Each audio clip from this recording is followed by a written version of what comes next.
12-step programs like Alcoholics Anonymous have a very famous call and response. This is the one where someone says, "Hi, I'm so-and-so, and I'm an alcoholic." And then the whole room says, "Hi, so-and-so," back to them. Even if you've never been to an AA meeting before, you're probably familiar with that ritual greeting, and for a good reason. As I see it, it speaks to something fundamental in the human condition. And on top of that, it represents a seismic shift in human selfhood, a total transformation in our understanding of being a human being. The "I am an alcoholic" exchange represents the exact opposite of the most famous "I am" in Western philosophy. That "I am" is "I think, therefore I am." The words which inaugurated modern thinking and which changed the course of the West forever. Much like how you've probably heard, "Hi, I'm so-and-so and I'm an alcoholic," even if you've never been to an AA meeting, you've probably heard, "I think, therefore I am," even if you've never picked up a book of philosophy. These words were written in the early 1600s by this guy, René Descartes, a French philosopher and mathematician. The phrase, "I think, therefore I am," was the product of his profound quest to find just one thing that he could be absolutely certain about. Descartes was on a quest for a perfect foundation for human knowledge. Not a good enough foundation. Descartes was on a quest for a perfect foundation for human knowledge. Not a good enough foundation, a perfect foundation. To do this, he set about doubting absolutely everything that he could doubt until he arrived at something that he absolutely could not doubt. And that something was his own existence. See, you can doubt the existence of what your eyes look at. You can doubt the existence of the concepts you contemplate. You can even doubt the existence of God. But for Descartes, you can't doubt your own existence, since doubt requires the existence of a thinking subject to do the doubting. A perfect foundation. To do this, he set about doubting absolutely everything that he could doubt until he arrived at something that he absolutely could not doubt. And that something was his own existence. See, you can doubt the existence of what your eyes look at. You can doubt the existence of the concepts you contemplate. You can even doubt the existence of God. But for Descartes, you can't doubt your own existence, since doubt requires the existence of a thinking subject to do the doubting. So, "I think, therefore I am" is a self-proving sentence that serves as a foundation for all downstream claims of truth. We begin our inquiry as contemplative individuals and we work our way outwards from there. Another one of Descartes' major accomplishments was how we work our way outwards, namely the idea of representational thinking. If you've ever taken a math class, you've probably seen an equation like y equals mx plus b, where the equation represents a line on the coordinate plane.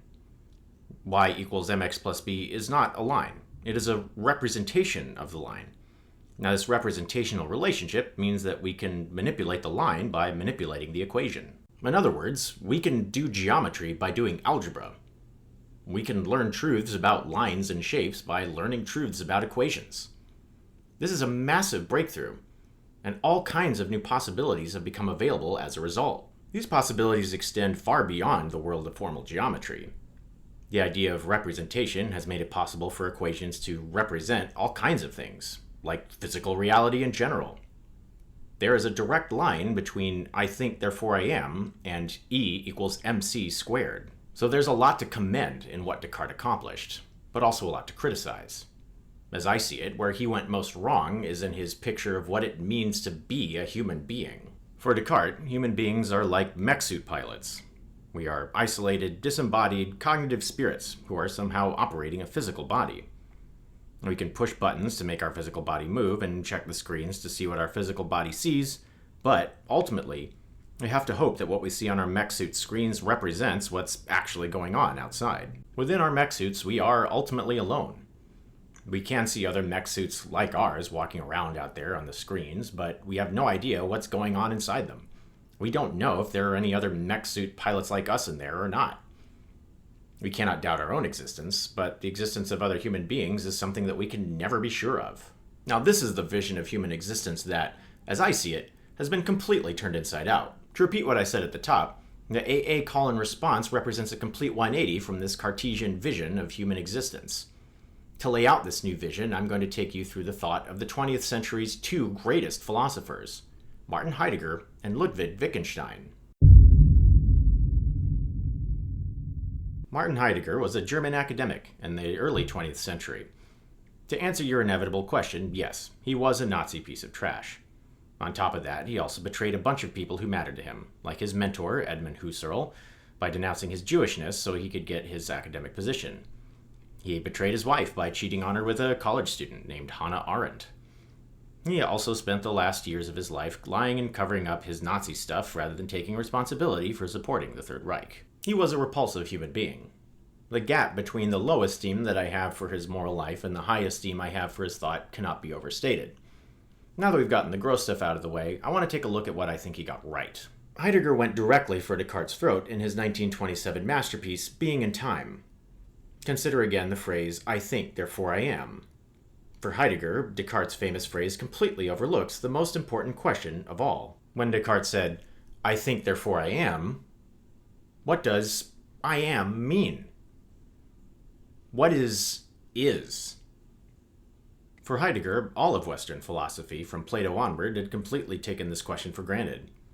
People had speculated as to the nature of existing things, but had completely overlooked the question of existence in and of itself. We humans spend our lives talking about little b beings, things that exist, literally everything, from familiar objects to people to the entirety of the physical universe. But once we start trying to ask about the existence of the things that exist, capital B being, our language itself starts to trip us up. It might be easy to say a hammer exists, but if we say existence exists, then we're begging the question, and we haven't actually gotten anywhere. We are so used to dealing with things that exist, but so unequipped to deal with existence in and of itself. Existence in and of itself is both the closest thing to us and the farthest thing away from us. Extremely familiar and extremely alien at the same time. For Heidegger, the way that we get a foothold in this line of inquiry is to inquire into the nature of special kinds of little b beings. Human beings. Human beings have a special relationship to existence in general. Human beings are little b beings for whom capital B being is an issue. To be human is to wonder what it means to be. When we look at human beings, we do not see isolated individuals struggling to contemplate their way out of that isolation. To be human is to always already be embedded in a world of significance and practical relationships. Now, contemplating is an activity that humans do, but in everyday life, contemplating is something that usually happens after things go wrong. Consider driving a car. If you know how to drive, that doesn't mean you contemplate every turn of the wheel or press of the pedal. Knowing how to drive means you don't consciously think about every single action you take when engaging with the vehicle.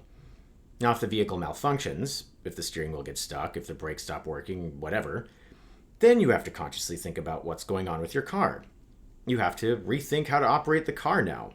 You have to be able to describe it as a theoretical object, at least well enough to communicate with a mechanic who can fix it.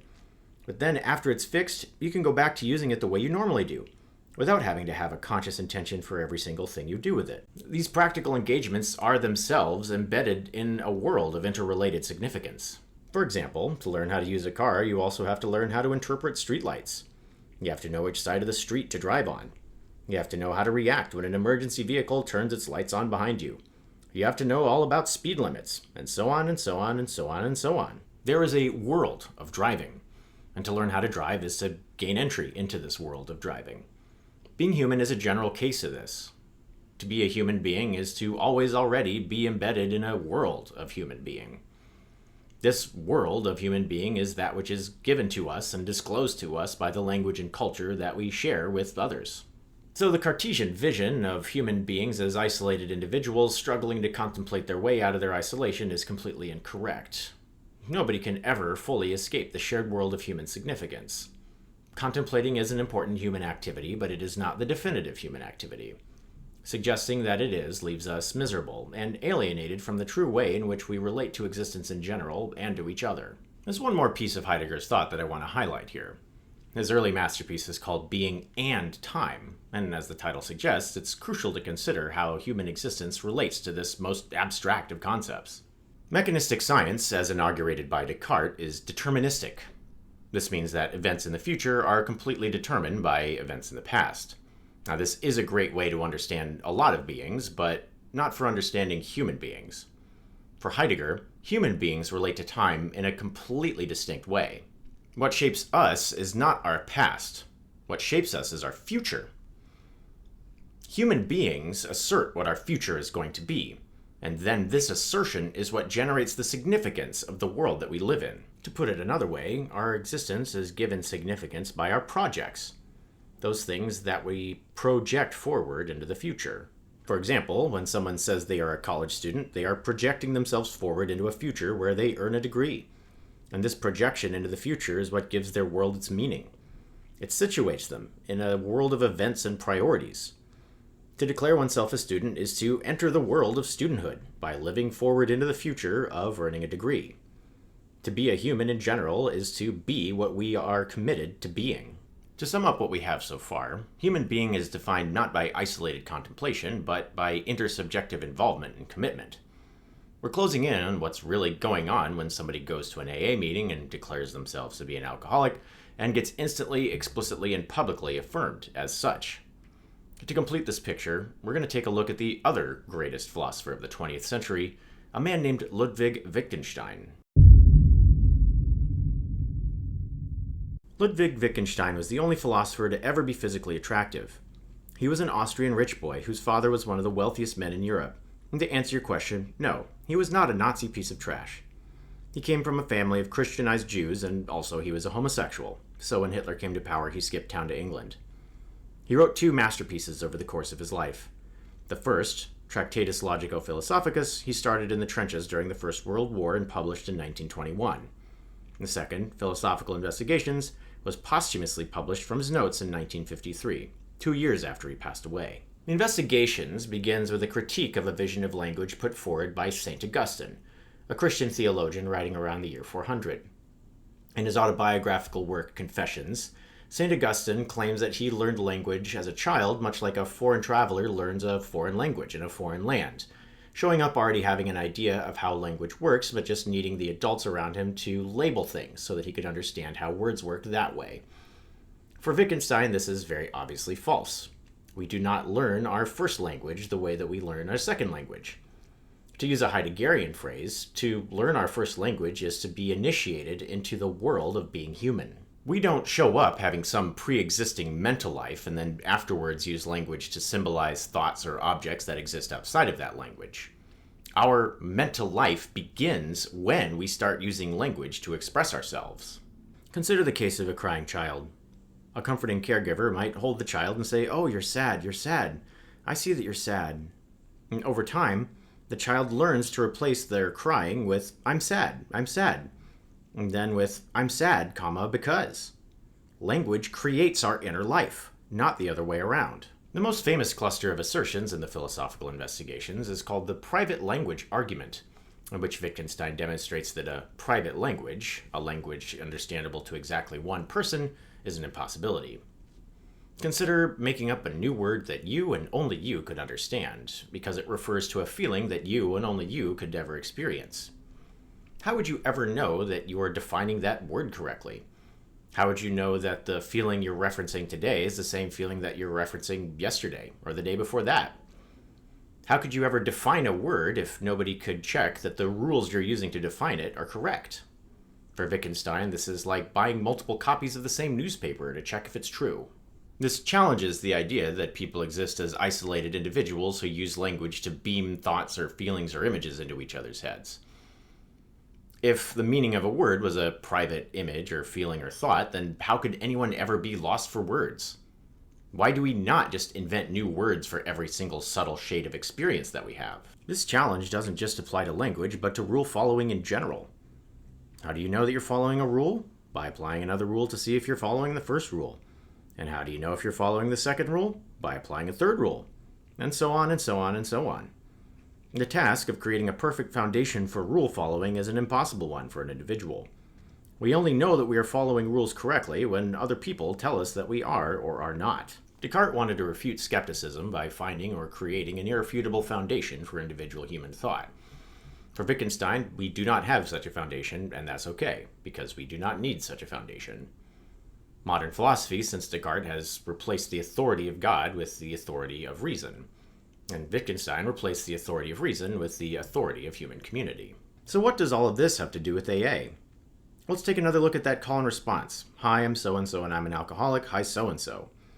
This interaction embodies every challenge to Descartes that I've talked about, and it does so in a way that transforms people's lives for the better. People do not come into AA on some sort of winning streak. People come in feeling hopeless, unable to imagine a better future for themselves, as if their identity has somehow exhausted itself. The call and response is a way out of that. The call and response is an initiation into the world of recovery, into a sober future, into a community that accepts you instantaneously. Other human identities, like graduate or spouse, have some work involved to assert. But at AA, you get to have that identity, that belonging, that sober future, that community support of your self-assertion the very second you walk in the door. No matter who you are, no matter what you've done, no matter where you've been, you belong the instant that you say that you do. Heidegger and Wittgenstein critiqued Descartes not by solving the problems he raised, but by dissolving the problems he raised. They didn't answer his questions so much as show that he was wrong to raise them in the first place. A similar move occurs in AA. Addiction is a disease of isolation. Addicts are people who feel a pain that seems too great to bear alone and which seems too shameful to admit to another person. 12-step programs don't solve this situation so much as dissolve the situation. They show the addict that this seemingly insurmountable misery and isolation was always an illusion. A sober future gives your life meaning now, rather than your active addict past. The misery behind you remains the misery behind you, but its significance changes. It no longer means that you're a broken person. It means that you understand what other active alcoholics are going through, and you can reach out to them and help them and show them that you know exactly how they feel. You can see how all of you can be understood, and all of you can be loved. You can see how those aspects of you which seemed unworthy of connection are actually those aspects that people want to connect with the most. AA, by definition, is not for everybody. It is for people who have a desire to stop drinking. That said, the transformative experience that the AA call and response illuminates is available in all kinds of different forms in all kinds of different places, from personal growth communities to faith-based organizations to art classes. For example, if you take an acting class, you might walk away with some new acting techniques, but more importantly, you'll walk away with a new identity as an actor, living forward into a future of acting possibilities. If I could distill the practical wisdom of all of this into two things, here's how I would do it. 1, we need love the most when we feel like we deserve it the least. Whatever you don't want to feel is the thing you most need to talk about. 2, it does not matter how you got here, what you've done, what you felt, any of that. What matters the most is what you say is next.